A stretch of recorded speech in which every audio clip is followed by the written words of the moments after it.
Welcome back to Canon Fodder. Today we will briefly cover the story events of The Force Unleashed 1 and 2. Then I will forecast the most logical events that would occur in a continuation of Starkiller's story. This is a very long video, so I have provided timestamps in the description should you wish to jump to specific sections.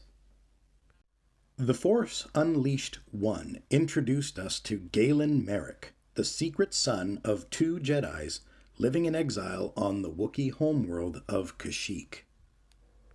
Darth Vader is hunting down the remaining Jedi that escaped Order 66. He arrives on Kashyyyk and quickly finds the home of the exiled Jedi.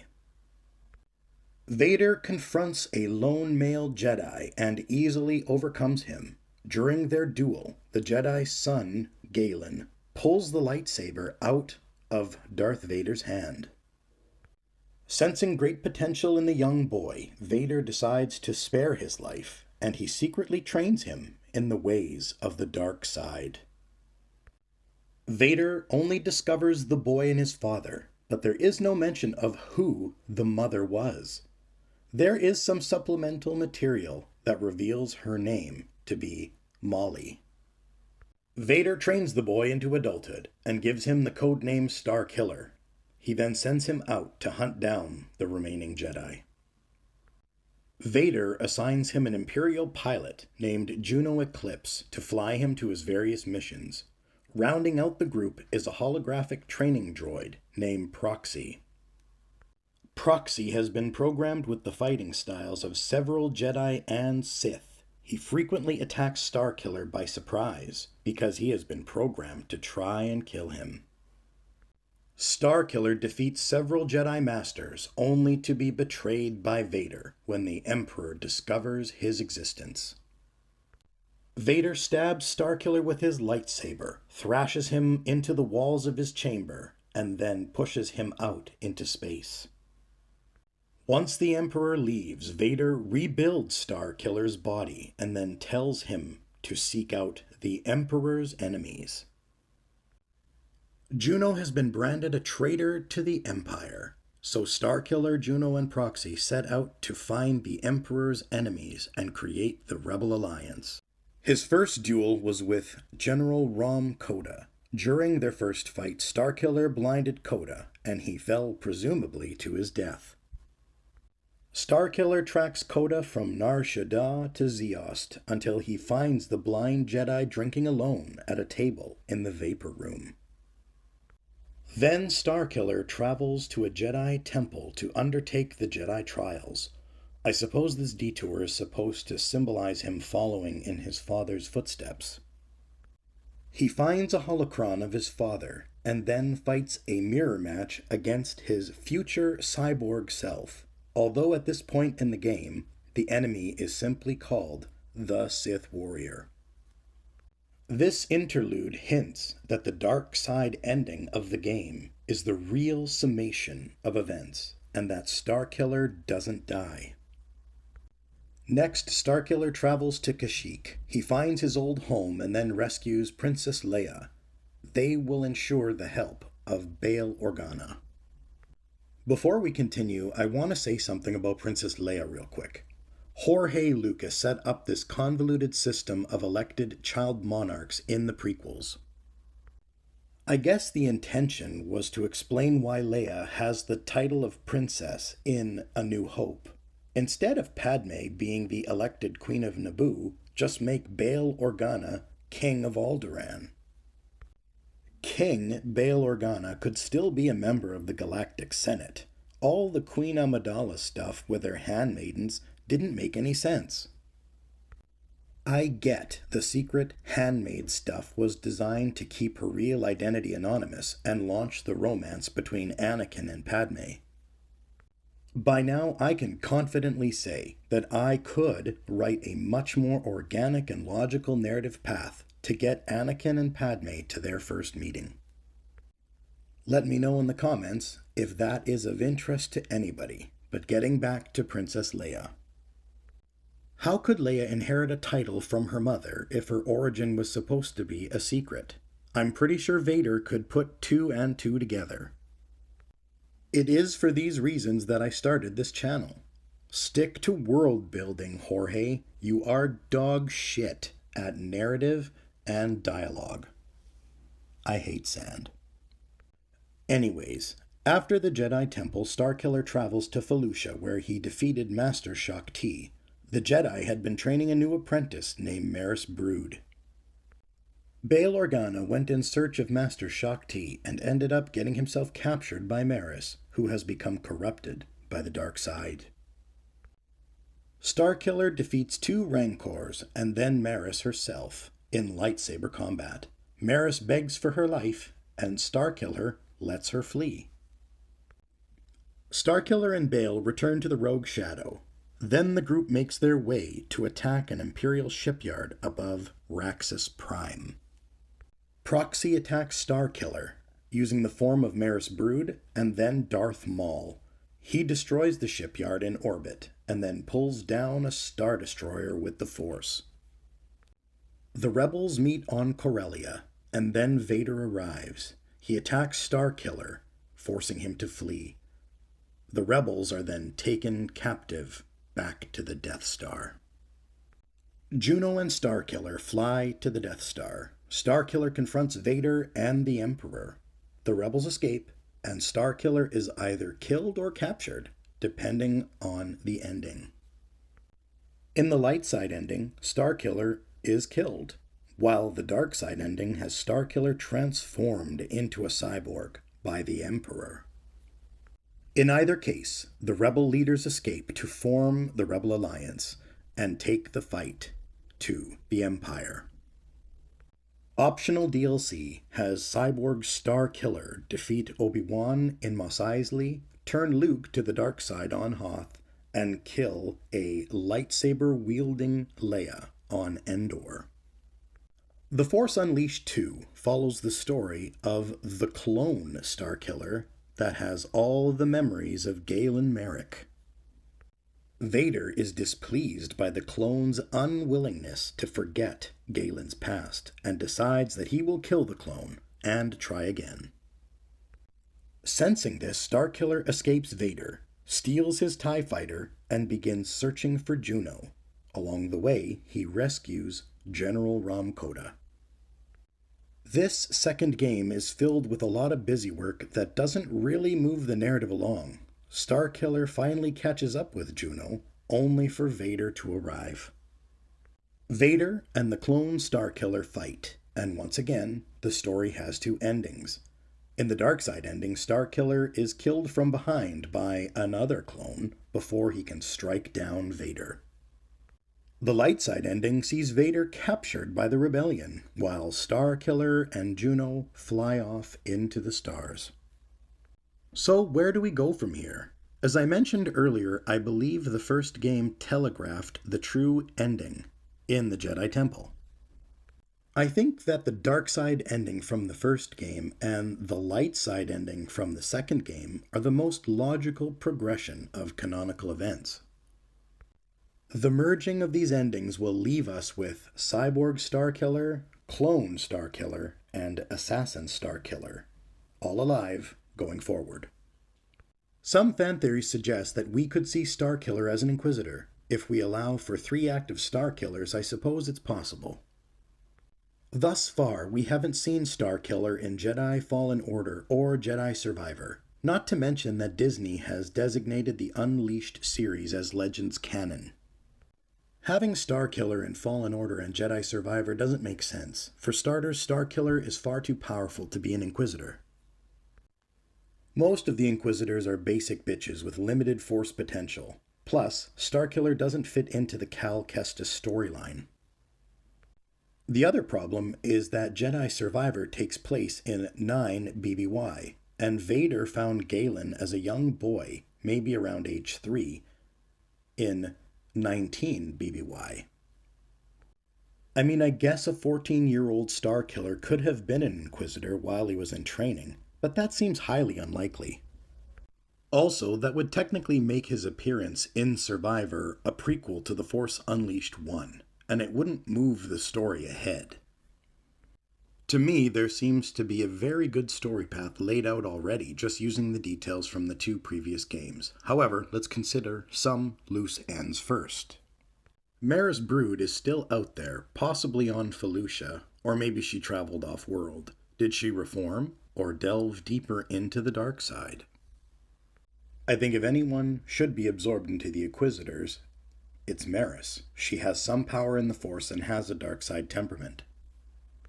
Our next thread is that a sequel could provide us with some more details about Galen's mother. Who was she?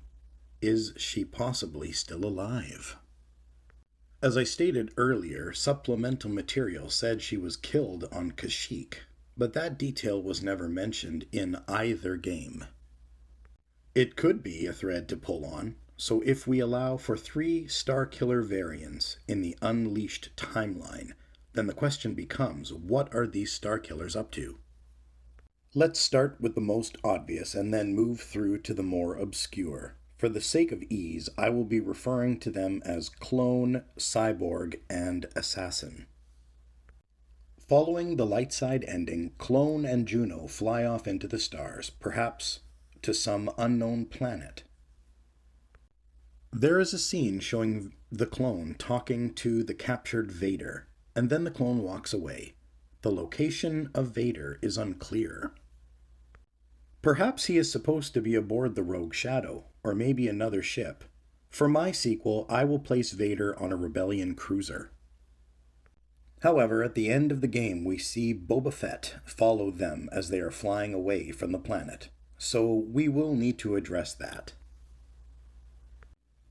Our story will begin following the actions of Vader's assassin.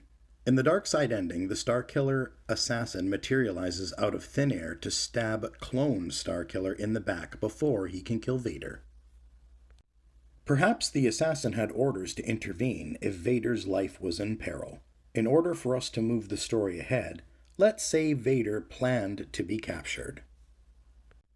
The assassin would remain invisible using his personal stealth tech and then secretly board the rebel ship carrying the captured Vader. Vader allowed his own capture so that he would be taken to a hidden rebel base for questioning. He might even face members of the rebel leadership. Once in the heart of the rebel base, Vader has planned for his assassin to release him, and together they will crush the rebellion. The cyborg Starkiller is technically Galen Merrick, and due to this detail, I think the Mother storyline is the most logical. Cyborg will be continuing his original mission to seek out and destroy any remaining Jedi. The Emperor's spies have discovered the location of one such Jedi. Before we continue the logical sequel narrative, we need to consider that The Force Unleashed 2 supposedly happens in 1 BBY, or 1 year before the Battle of Yavin 4. For reference, the events of the movie Rogue One happen in 0 BBY. The streaming series Andor takes place in 5 BBY, and we get an Easter egg of the Starkiller cyborg armor on the wall in the antique shop. Maybe this is where Palpatine gets it in the first place. So meta. Although the timing is super tight, I think I can make it work. First things first, we need to spring Vader from the rebel jail. Sit back, max, and relax as I submit my logical sequel narrative to you, the viewers, for approval. Let's begin. We pick up to the rebel ship in space and Rom Koda interrogating Vader. Rom is trying to read Vader's mind using the Force. Vader is too powerful in the Force, and Rom isn't able to read his thoughts. Proxy suggests that drugging Vader might make his mind easier to read. Before Rom can administer the drug to Vader, the assassin breaks cover and attacks. Rebel fighters and security droids open fire on the assassin Starkiller. The assassin reaches out with the Force and steals Rom Koda's lightsaber off his belt. Koda and Proxy load Vader onto a skiff and race off toward the hangar deck. The assassin runs after them, dispatching rebel forces along the way. The chase ends in the ship hangar. Rom secures Vader to the hull of an A-wing. Starkiller arrives before Proxy can get on board. Rom takes flight and opens fire at the assassin. Starkiller can't risk using lightning or crushing the ship for fear of damaging Vader's suit. He is forced to simply block the starfighter's lasers with his and Coda's lightsaber until Rom flies out of the hangar. Starkiller grabs Proxy and secures him into the droid compartment on an X-wing, and then jumps into the cockpit and chases after Coda. Coda jumps to hyperspace just as Starkiller's X-wing exits the hangar bay. With no way of tracking Coda, Starkiller asks Proxy if he knows where Coda might be headed. Before Proxy can answer Starkiller, rebel pilots scramble into starfighters and begin to attack. For the next few minutes, a ship-to-ship dogfight takes place. Starkiller evades the attacks and even manages to shoot down one or two rebel fighters. Proxy informs Starkiller that he has calculated a possible location for Coda. Proxy loads up the coordinates and Starkiller makes the jump into hyperspace. Cyborg enters the Emperor's throne room and kneels at the bottom of the stairs leading up to the Emperor, sitting in a large black chair. "What is thy bidding, my master?" rasps a metallic, whispering voice. The Emperor remains seated and says, "Go to the planet Bakura. Destroy the Jedi there." "As you wish." Cyborg Starkiller stands and then exits the throne room. He takes the turbolift down to his secret hangar. There he climbs the ramp of the Scimitar, the Sith infiltrator previously used by Darth Maul. He sits down in the cockpit and sets a course for Bakura. As Juno and Clone are preparing to jump to hyperspace, Boba Fett in the Slave One begins to open fire on the Rogue Shadow. The communications array on the Rogue Shadow gets damaged, and despite Juno's expert piloting, they can't shake the bounty hunter, and the ship takes heavy damage. Clone reaches out with the Force and disables the engines on the Slave One. Before he can crush the ship, an Imperial cruiser appears out of hyperspace. Now truly outgunned, Juno blindly punches in some coordinates and makes the jump to hyperspace. The Rogue One exits hyperspace above a remote planet. The Rogue Shadow needs to set down somewhere and make repairs. Juno finds a secluded grove of vegetation, and they set down. The hyperdrive circuits are fried, and the hull needs some major repairs. Starkiller and Juno begin to survey the landscape and decide to see if there are any settlements. General Coda jumps out of hyperspace and is greeted by a rebel fleet near an asteroid base.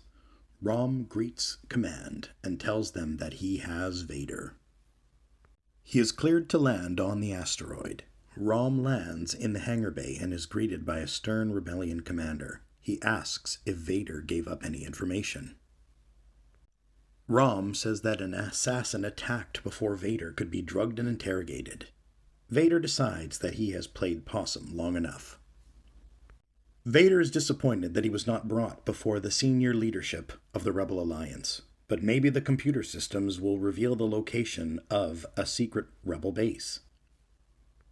With a massive blast of Force energy, Vader breaks out of the cage restraining his body.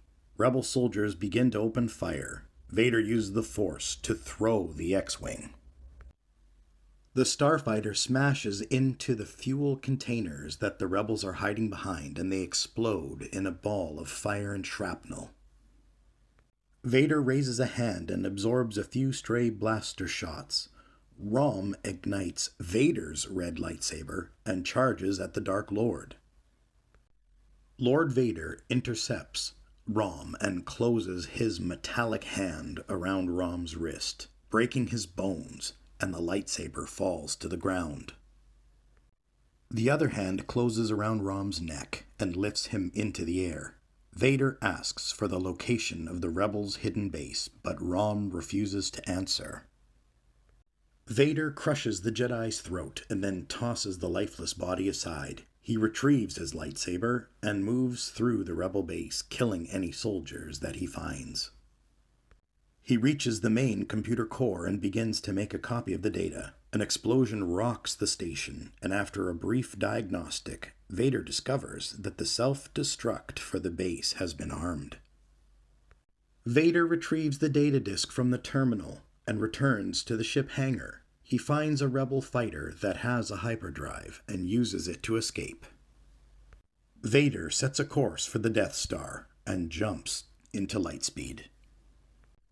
The assassin and Proxy drop out of lightspeed over a planet with a sprawling wildlife system. The assassin asks Proxy, "Where are we?" The droid responds, "This is Felucia." "Coda fled here?" Starkiller said with a clear note of disbelief in his voice. "Starkiller came here twice in his search for Jedi," Proxy responded. "The dark side energy and wild beasts make this planet very dangerous to those that are not prepared," Proxy continued. "It looks like there are plenty of places to hide down there."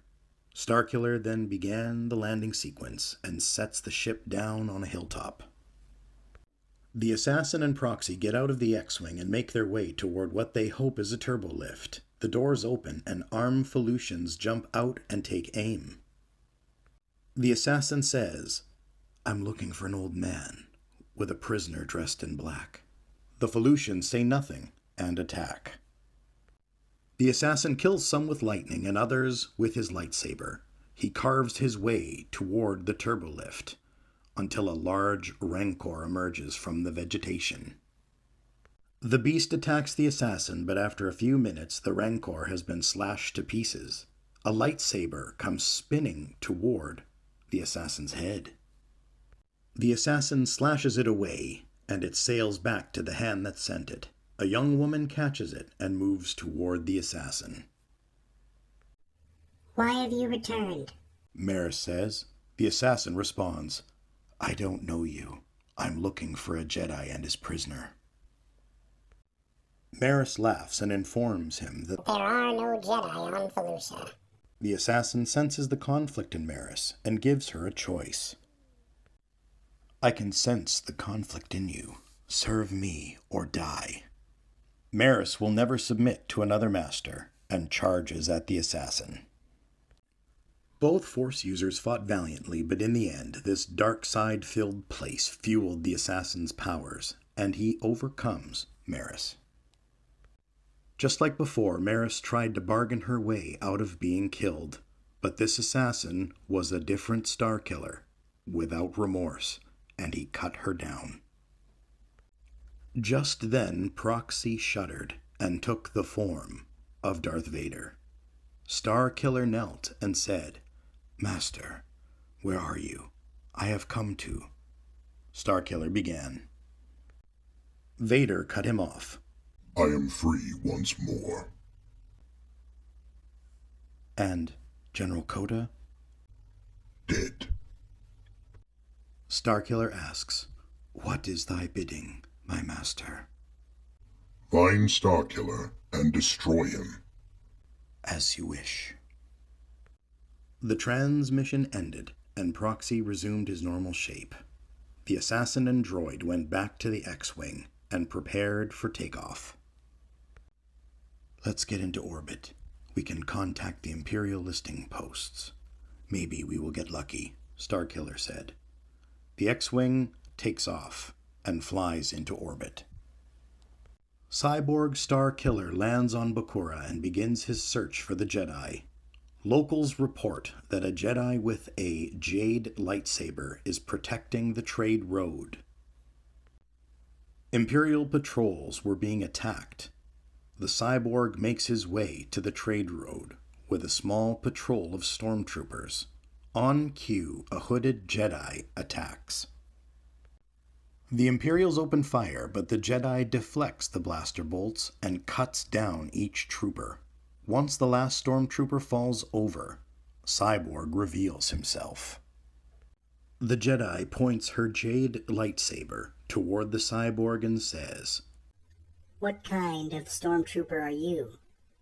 In response, Cyborg ignites his red lightsaber in a reverse grip. The eyes of the Jedi widen, and she says, So are you an Inquisitor? The metallic voice replies and says, I am not. The Jedi changes her stance to Form 4. The Jedi takes a defensive position and Cyborg attacks with a powerful strike. This Jedi has survived the Purge and has learned patience. After a long battle, eventually Cyborg gains the upper hand. Without remorse, he plunges his lightsaber into the stomach of the Jedi. Before the Jedi dies, Cyborg asks, What is your name? My master will want to know. The Jedi looks at him and says, Mally Merrick. After this, she breathes her last and slumps over. Under his cyborg armor, Galen Merrick turns pale. He had just killed his own mother. He takes her jade lightsaber and builds a funeral pyre. He burns his mother's body in the Jedi tradition and lingers until only ashes remain. Cyborg returns to the scimitar and reports to the Emperor that he has killed the Jedi.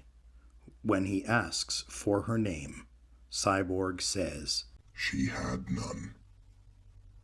Juno and Clone had ventured out on foot for several days in each direction from the rogue shadow, but could not locate a settlement. Together they were able to repair communications and some of the hull damage. They moved the ship deeper into the forest to hide it from being seen from the air. More time would pass until one day the familiar growl of an Imperial TIE fighter passed overhead. Juno tracked the flight path until it was out of sight. She calculated that there must be a small supply outpost many, many days in the direction of the TIE fighter's flight. Starkiller and Juno pack for a long hike and set out in the direction of the TIE fighter. After a very long hike, Juno and Starkiller crest the ridge of a hill, overlooking an Imperial depot. From the appearance of the cargo, they felt confident that they would be able to find the parts that they need to repair the rogue shadow. They decide to infiltrate the base at night. Juno took up a sniper position on the ridge while the clone made his way toward the base. A pair of stormtrooper sentries were on patrol. Clone hid in the shadows until they passed by. Once they did, he investigated the door lock and realized that he would need a code. Security slicing was not a skill that he possessed. He considered using his lightsaber, but stealth was the preferred approach. The patrol came back into view, and Starkiller decided to try something. Reaching out with the Force, he focused on one stormtrooper. He applied a subtle, crushing force on the trooper's stomach. The trooper muscled through it for a few moments, until he doubled over. I'm not feeling well, The trooper told his partner. The sick trooper approached the door, while the second trooper watched his back. Before missing his opportunity, the clone used the Force to draw away the second trooper's attention. He was then able to slip into the base after the sick trooper. Once inside, he used the Force to mind trick the sick trooper into telling him the door codes and locations of the parts that he needed. After this, the clone convinced the trooper to take a nap. He quietly located the parts and loaded them onto a speeder. He strapped on the sleeping trooper's armor, as he had no way of knowing where the patrol trooper would be. He opened the hangar door and walked the speeder out. He was leaving the dock area when the patrol trooper called out to him. The clone turned and began to explain that he had been given a recon assignment. Just then, an explosion rocked the far side of the base. The voice of an Imperial officer shouted into each man's helmet. Rebels are attacking the base. All troops assemble at the gate. Now, Clone had a problem. He told the trooper to go on ahead, but the trooper didn't leave. "We have our orders, Private, with me." Before anybody could say anything else, Juno shot the patrol trooper in the back. Clone jumped on the speeder and raced up the hill to where Juno was hiding. In his helmet, he heard, "We have the rebels surrounded." They both heard the transmission. "Juno, go and get the shadow ready. I have to help the rebels. I will come back." Juno took the speeder controls and said, I know. She raced off into the night, and the clone ran back toward the base. He used his enhanced speed and quickly closed the distance to the Imperial firing line. The rebel strike force was pinned down behind some crates and a damaged assault vehicle. The stormtroopers were almost finished assembling a mortar cannon. The clone had run out of time. His helmet came off and his lightsabers came out. He charged the cannon and began cutting down stormtroopers. One officer sent out a Priority 1 message. Jedi. The message came in, and the assassin and the cyborg both received the coordinates. The dark side servants of the Empire jumped into hyperspace. On the Death Star, Lord Vader received the message also, but the space station was under attack. More troops appeared in the sky above the Imperial base. The X-Wing and Scimitar dropped out of hyperspace and quickly landed on the planet, close to the base. The clone had cut through the Imperial firing line and had made his way to the rebels. He told them to retreat into the Imperial base and gather supplies. A dropship lands and more stormtroopers disembark and open fire. Cyborg races into the fray, and the confused troopers open fire at him. From the other side of the battlefield, the assassin approaches. He lights up his Jedi lightsaber and begins blasting troops out of his way. Cyborg saw the blade ignite and thought that he had found his quarry. This did not go unnoticed by the clone, but he was hard-pressed by stormtroopers of his own. The flash of the clone's lightsabers caught the attention of the two darkside users, and they disengaged. All three decided that this battle was not for prying eyes. In unison, the Force users turned on all the stormtroopers, and soon the field was littered with severed heads and limbs, still wrapped in white armor. The smallest remnant of Galen Merrick within each man felt betrayed and angry. His flesh had been turned into puppets for Vader's strings. Each man could not stand being a pale copy of the other. In complete synchronicity, the men charged each other.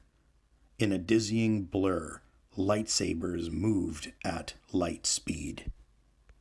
Even the living force itself was at a loss to impart its will in favor of any one man. These men pulled with equal power on the fabric of the force. Lightning flared, debris was hurled around, sabers whirled through the air, clashing relentlessly, showering the combatants with a multicolored rain of plasma. Finally, the battle was decided, and as the smoke cleared, a single man emerged from the smoke. Juno had just finished the repairs and was readying the rogue Shadow for liftoff when the familiar silhouette of Starkiller came into view. But which man survived? I'll leave this one up to you, the viewers. Cast your votes in the comments section, and I will release a part 2 based on the most popular choice. Cyborg, clone, or assassin? Please let me know down below. If you haven't done so already, please watch the Matrix Rebirth video that I posted a few weeks ago. To date, it is the longest video that I have done on this channel, and I believe it is some of my best work. Ironically, the best place to watch it is not YouTube, but on my free Patreon or on Rumble. If you are a returning viewer, then you know about YouTube blocking my videos in the past. In any event, I appreciate everyone that watches these videos to the end. Thank you for your time and interaction. Until next time.